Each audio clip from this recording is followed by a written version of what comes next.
Guys, I'm going to show you what I use on land and what I use for water hunting.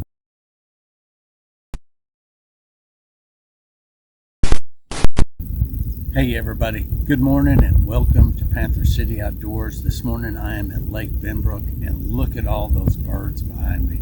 I think they might be pelicans. I'm going to try to look closer if I can. Hey, since we've had so much rain here lately that I'm grateful for, it just makes it too muddy to dig and too messy.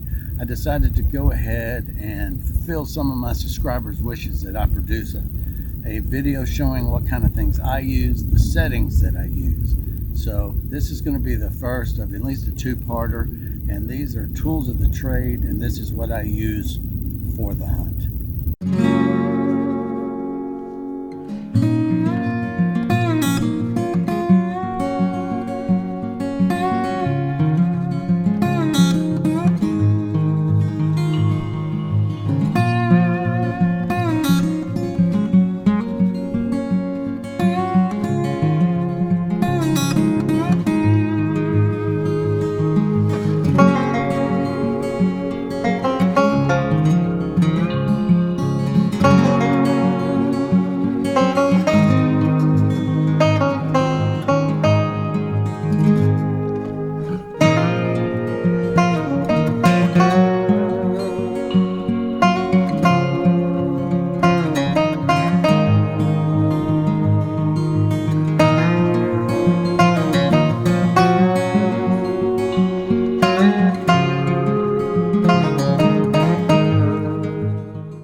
Hey y'all, let's start off with detectors. What kind of detectors I have and what I use. And we'll start off with my oldest, newest one. Let's put it that way. And that is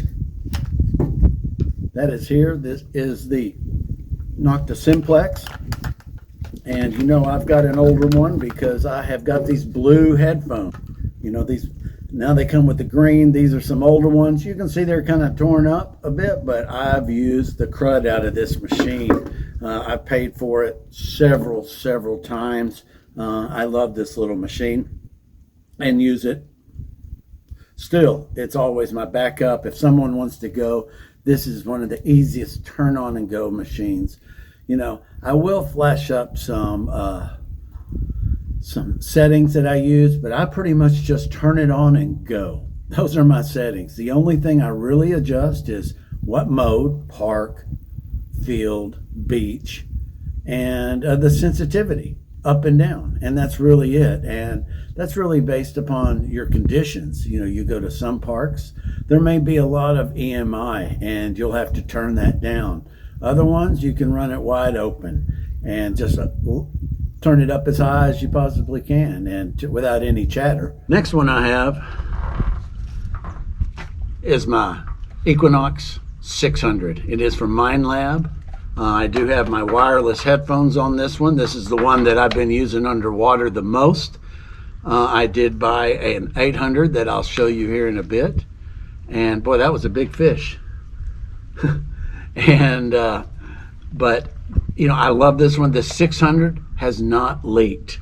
I know a lot of the Equinoxes are prone to leaking. All right, and so, but this one hasn't. I'm still using this one. I need to start using, it is out of warranty, but I need to start using the one that's in warranty because eventually they'll leak. But this 600 I think it's missing the top 40 kilohertz frequency that the 800 has. You cannot make some tweaks. There's a few more adjustments and some customization that you can do with the 800, which is what I have been hunting with here recently. I've just used it, and if you notice, I don't have any headphones with this right now. They're at the house, but when I'm filming for y'all, I just leave my headphones off if I can, so y'all can hear the tones and hear what those high tones sound like, or when it's bouncing in between, or whether it's solid. And you know, I know sometimes I'll miss a target because of the wind blowing, and you know, outside noise is a really good reason to wear headphones, especially if you're kind of getting hard of hearing like myself. Too much guns and rock and roll, I guess. But you know, I miss some targets when I'm hunting with y'all because I just have the speaker on. And I know that's why I missed that 10 on that ring return. If I'd had my headphones on, I would have heard that loud and clear, but all the city noise in that, I just couldn't hear it. This one again, and the 600, I run wide open. I turn it on. There's a thing where you automatically get rid of chatter, and I'll show you a little video of that maybe up here in a second, but you just press this button and then hit this one, and it automatically searches through. It finds the quietest frequency that it wants there, and then you're good to go. If you're moving around a lot, I suggest doing that a couple of times. Someplace in a park, I might do it 2 or 3 times, and it will really change radically based upon the EMI conditions around there.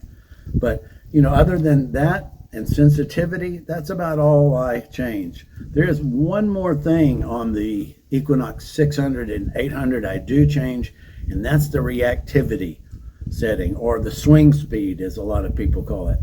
On the Equinox, you only have 1, 2, and 3. I usually hunt in 2. And on the Equinox 800, I believe that goes up to 8, and I hunt at 6. So I know my swing is a little bit fast for some people, but if I had it at 2, I would be swinging a lot slower. But there are a lot of videos out there showing that, sometimes that target identification is better with a faster swing and the reactivity setup.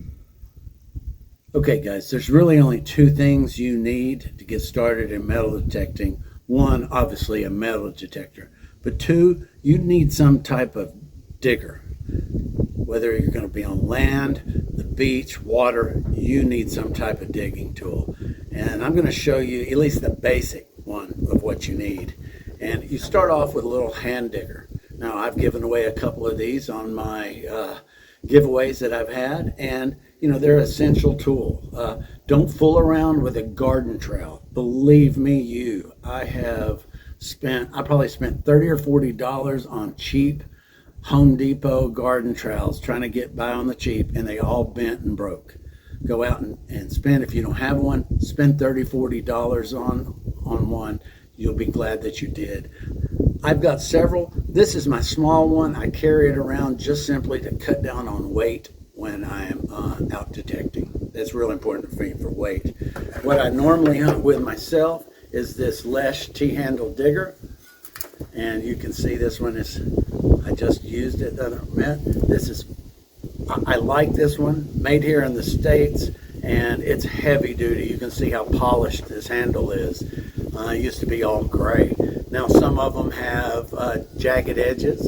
They've got the razor teeth on it. Some have a wider foot pad. I do wish this was a little bit wider of a foot pad. I think there's one up there called Root Slayer, and I may try to flash a picture up there of that.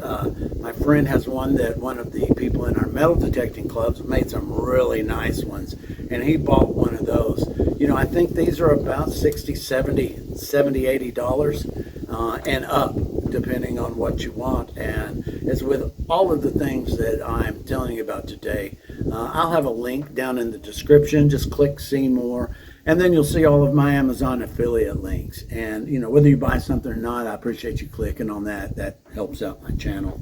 And if you're going to be at the beach, I do have a couple of scoops, and I'm going to try to get a picture up here, and I'll show you the first scoop I bought. And I still have it. I've let my friends borrow it. It's a second scoop. I got it for a trip that I had won to Amelia Island in Florida, and I liked that it broke down, and it was the right price. Also made in the United States, and I just don't have that with me now. But what I do have is my Extreme scoop.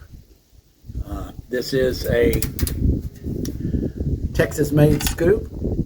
It's made in Houston, Texas, and it makes quality scoops. This one is made out of titanium. He does have stainless steel ones. I really like it. It's super lightweight. I might get a stainless steel one for the water to add a little bit more weight.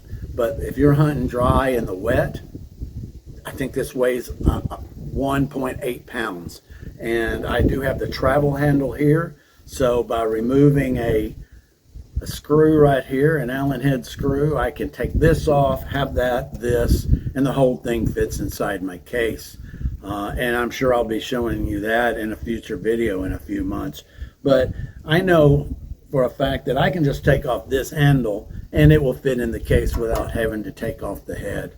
Inside the head on traveling, I would fill that full of socks or your rain jackets or whatever extra protection that you're trying to bring. But this one is super lightweight. I like that it's large. I also like that if you can see down here inside of it, it has smaller holes. You can really see them well here on the back. Little slits. Now some of them have that all the way now, and that's a jewelry catcher. And I guarantee you it works, because I have found stud earrings where they were falling through there, but that caught them.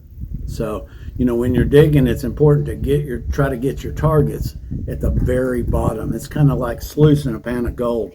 You want to try to get your targets at the very bottom inside there where it can trap it.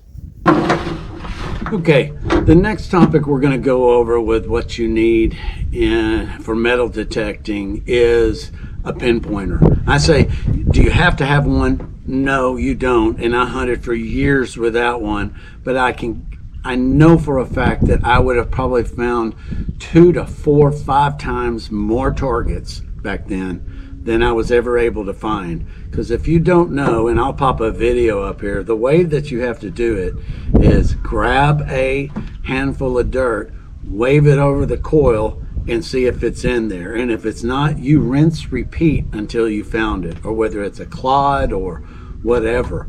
And you just keep doing that and break down the clod or the handful of dirt till you find your target. And that can take a long time. And you know, sometimes it's on the side of the hole, and you can't tell that with just your metal detector which side of the hole it may be in. So that's why really you need to get one of these pinpointers. There's a lot of brands out there, you know, and just look at the reviews, see which one is good for you. I'm an early adopter of new products like the Simplex. I had one of the very first ones on the in the States, and the same thing with this Nokta pinpointer. I still have it. I'm sure some of y'all have probably seen my review of it that I have right there, but I love this thing. I also have the Nokta Pulse Dive, and this does come with, I've bought the full kit. Right now I've got the little scuba attachment on it, but I do have the pinpointer that can go, so you can use it as a pinpointer or this scuba attachment. This is really good. Like, I don't scuba, but I do like to snorkel. And with this, you can just crawl along the surface on your hands and knees and snorkel very easily, and you'd be surprised at what you can find. And also, remember this, money, while it sinks to the bottom, it doesn't get buried, so it floats right on the surface. So if you have those sandbars and then the troughs, and the sandbar and the troughs, money will be floating along the bottom of those troughs, and nobody ever knows. Okay, well, you've got your metal detector. You've picked out a digger or two that you need to suit your needs, and you've got a pinpointer. Well, the next thing you're going to need is some type of bag to put all those finds that you're going to get, both valuable and trash. And, you know, I'll start off with the bag that I use the most in city detecting, and it is this one. It's a pretty lightweight one. It's was positioned for like on your backs, but it's padded, but I liked it for the front, and I keep it in the front. I do have my pinpointer little holster right there. I like this one because it came with a pouch for a water bottle.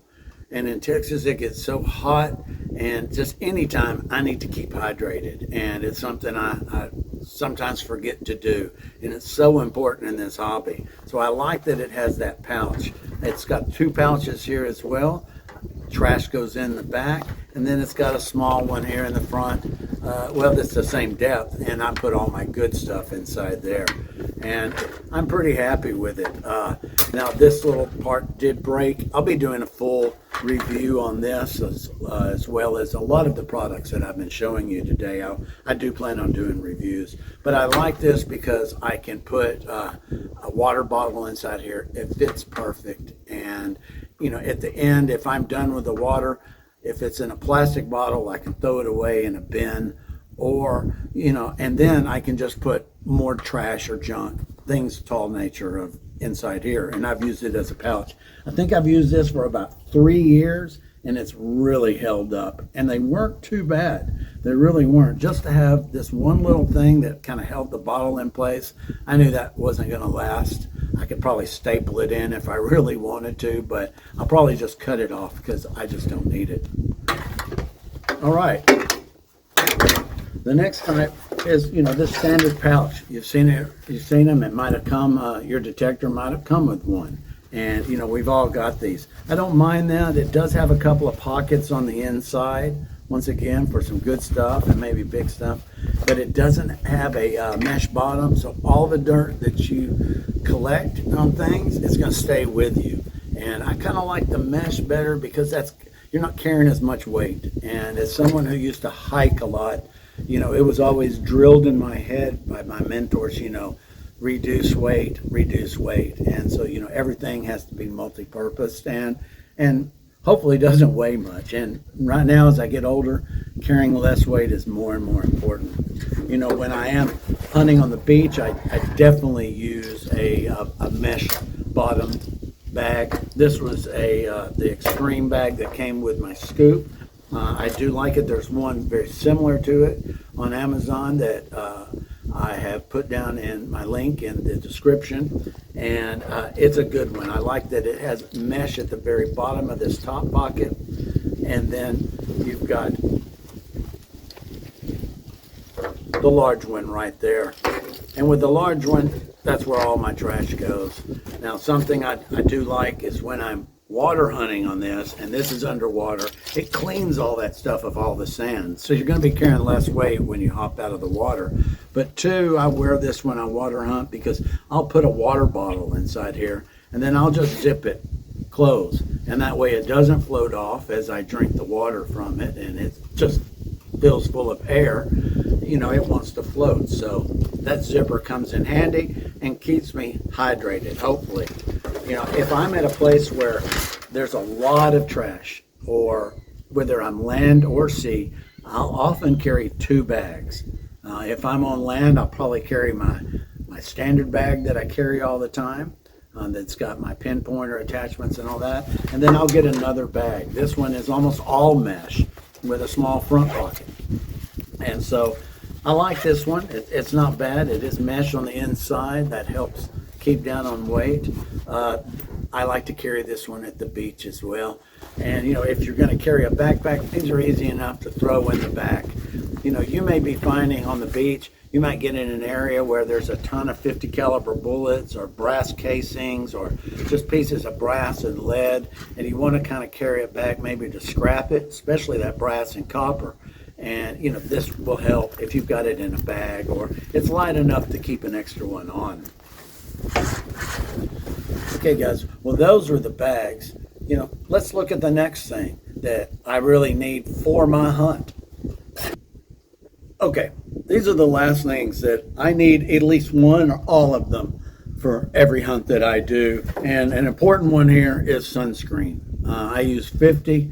I've lived outdoors since I was young. I used to surf. I was always on the water, and you know, I've been burned a lot, and I'm trying to reduce my exposure as I get older. Sunscreen is super important. Even in the winter time, you can still get a sunburn in the winter. Second thing you might not think about is bug spray. You know, if you're in an area with midges or black flies or Texas-sized mosquitoes that carry off cattle down here, you need this. The next things, I've talked about it during this video, but that's hydration. And you've got to be able to keep hydrated. I enter a lot of contests. I won this really cool reusable, it's a water flask. And guys, this thing rolls up. It doesn't harden. It doesn't leave any odors.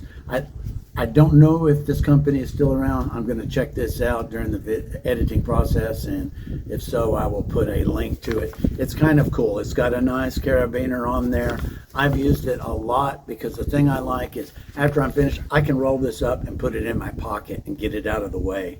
Otherwise, I can attach it on a loop of the bag and have water.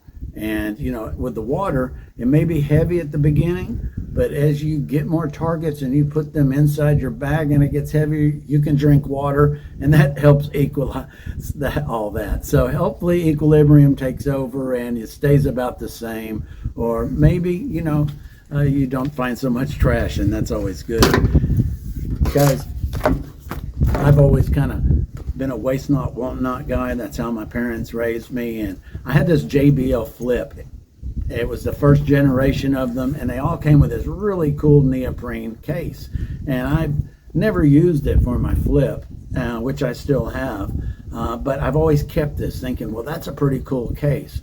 Well, in another contest that I had entered, I won one of these really nice, you know, everything free, you know, no chemicals flask. And I like this. It's a really nice one. I love that the lid on it is hinged. It screws down. It seals super tight. This is usually what I take with me when I'm water hunting or anytime. But check out this. As I was putting together my kit, and if you search around the house, you may have something. Look at this. That fits inside there. Just perfect. And there we go. But here's the best thing. I can zip it up and totally close it. And it's 100% closed. I've got a little carabiner on my belt loop. I hang this from it.